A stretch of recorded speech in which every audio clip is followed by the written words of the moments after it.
Urgent threat: screwworms nearing U.S. border could devastate Texas cattle industry. Imagine a tiny creature, barely visible to the eye, capable of bringing a multi-billion-dollar industry to its knees. This isn't the plot of a science fiction movie, but a real threat looming over the Texas cattle industry.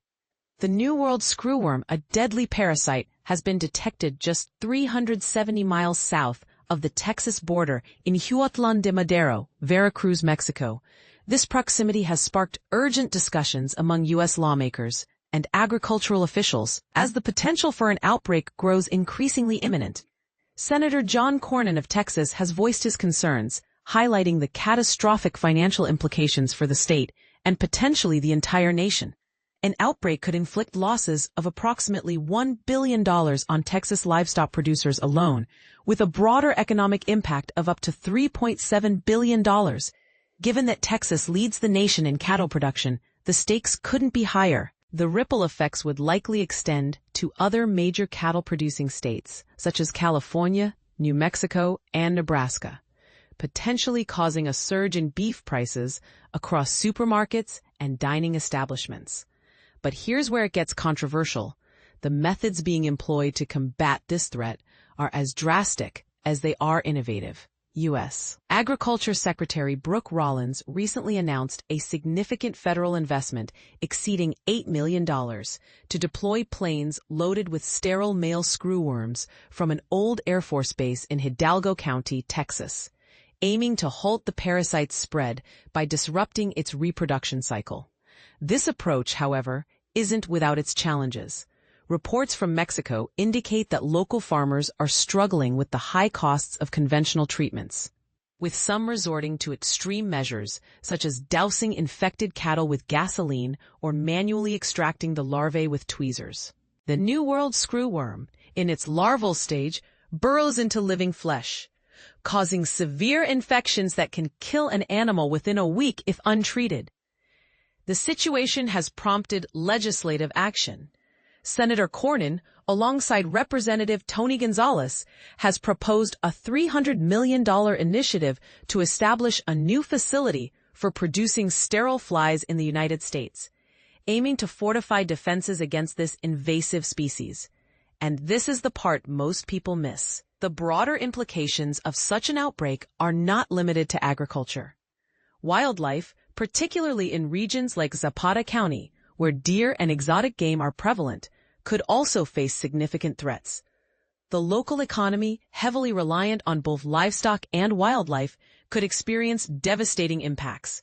As we stand on the brink of potential disaster, it's crucial to consider whether our current measures are sufficient and sustainable. Could there be alternative strategies that are more effective or less harmful? What are the long-term consequences of introducing sterile insects into the environment? These are the questions we must explore as we navigate the delicate balance between immediate action and thoughtful conservation. I invite you to share your thoughts and opinions. Do you think the current strategies are adequate, or should we be looking at other solutions? Your insights are valuable in shaping a comprehensive approach to this looming crisis. Screwworm outbreak exposing illegal cattle trafficking in southern Mexico. A flesh-eating parasite is exposing a glaring weakness in Mexico's livestock regulations, revealing how cattle trafficking from Central America, now dominated by organized crime, threatens both animal health and trade security. This escalating crisis is forcing ranchers and officials to confront uncomfortable truths about border security, corruption, and international cooperation. The National Confederation of Livestock Organizations, CNOG, issued an urgent call to action July 16, demanding tougher measures to combat the illicit import of cattle. Their roadmap includes creating specialized intelligence units and imposing a complete ban on livestock imports from Central American nations. But the most critical request? Crackdowns on counterfeit cattle identification tags fueling this multi-million-dollar black market. While this isn't just about parasites, it's about organized crime profiting from border loopholes, says livestock expert Antonor Acevedo, explaining how criminal groups exploit Mexico's porous borders. The immediate trigger, screwworm, a highly destructive parasite first detected in December 2023 near Mexico's Guatemala border. Since then, its relentless march north has triggered U.S. import bans and public health alarms. But what's truly alarming is the infrastructure enabling this crisis. Up to 800,000 cattle smuggled annually from Guatemala arrive emaciated and undocumented, but their journey doesn't end there. Smuggled cows are often laundered into legitimate supply chains.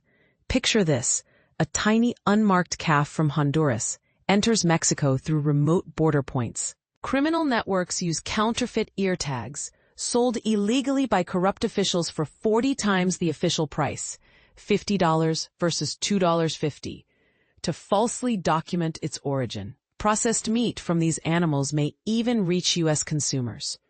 But is the Mexican government truly committed to fixing this? They have political will, states Georgetown University's Antonio Ortiz Mena, but enforcement capacity lags. The bigger question: should Mexico prioritize agricultural security over migration crackdowns? Root causes? The 1994 NAFTA-driven cattle trade boom strained Mexico's supply chains. Illicit imports filled gaps between demand and domestic production. Ideally, a 2019 Mexico-Guatemala agreement would regulate imports with traceable tags and health certificates. In reality, nada son justo. Nothing is fair, as one investigator noted. A thriving black market for ear tags undermines this system. Collectors and local unions sell tags directly to traffickers, creating a legal front for contraband. Even local officials admit the system's flaw. Everything comes in legally, one revealed. So what's the blueprint for reform? Modern traceability using electronic chips or GPS tracking could deter counterfeiters. Increased National Guard training would help detect transports. But will these measures stick? This crisis requires binational vigilance, Ortiz Mena warns. But without stronger political priority, criminals will continue cashing cows. Do you think Mexico should suspend Central American cattle imports entirely? Share your thoughts on balancing trade and security. New World Screwworm Resurgence. Threat to livestock genetic solutions explained.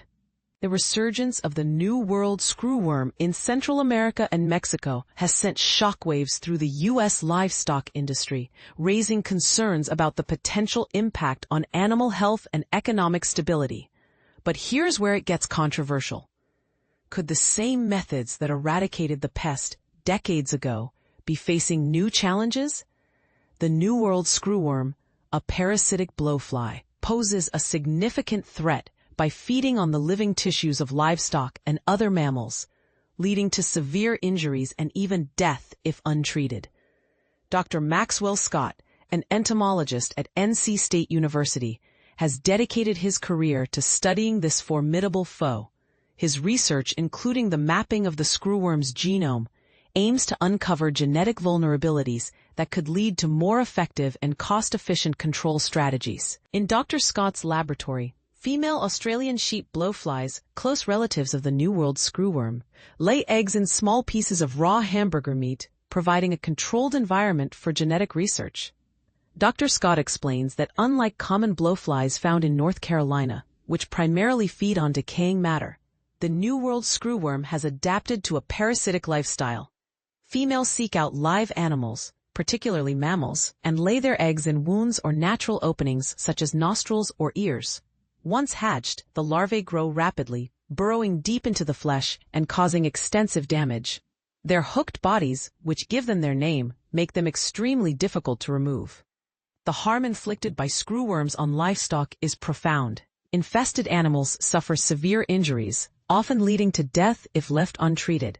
Even surviving animals face significant health issues and damaged hides, resulting in substantial economic losses.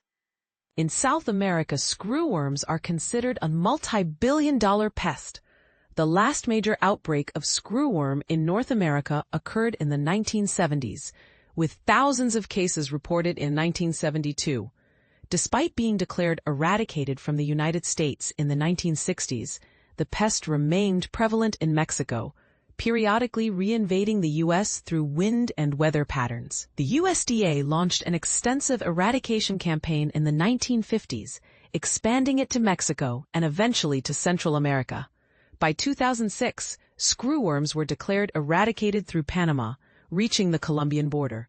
The USDA's strategy involved breeding large numbers of sterile male screwworms and releasing them into the wild.